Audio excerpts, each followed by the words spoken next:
I'm always flummoxed when one of my dogs, like, will eat a lot of grass, immediately throw up, and then just go straight back to their green demons and do it all over again. But then I remembered I drink Jägermeister every couple of months and do basically the exact same thing. If the Terminator busted in right now and said, "Come with me if you want to live," I'd have to think about it for a second. Nothing against him. That's just where I'm at in life. Comfortingly, I am a social worker.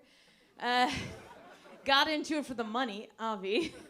I tend to focus more on the social than the work aspect. What's the opposite of a sausage fest? Clam bake? Because that's what social work is. And sometimes when people find out what I do, they say something like, "Oh, you must really love people." No.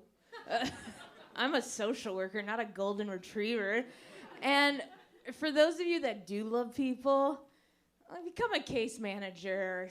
Go to Home Depot on a Saturday morning in spring and look me in the eye and tell me you still believe in the inherent good of humanity.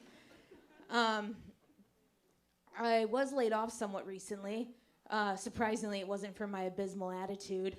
I worked at a hospice, and there just wasn't enough new patients in my territory to justify my position. In other words, not enough people dying around me. Pretty good problem to have, but how was I gonna fight that?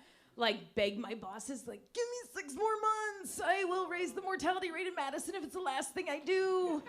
You know, put asbestos in the Parmesan graters of local Olive Gardens. Say when. When you're here, you're dead. No, you can't lament that. You can't write a scathing email to 88-year-old Iris going, "Where the hell do you get off having an improved prognosis?" Almost made it without the notes. No, so I did get home from all this death and grief, and I was like, there's nothing I want more right now than just to relax with a brutal true crime show. And that's like the white woman's version of a stiff drink. It's like, oh my God, her head almost came off. That's how much he stabbed her.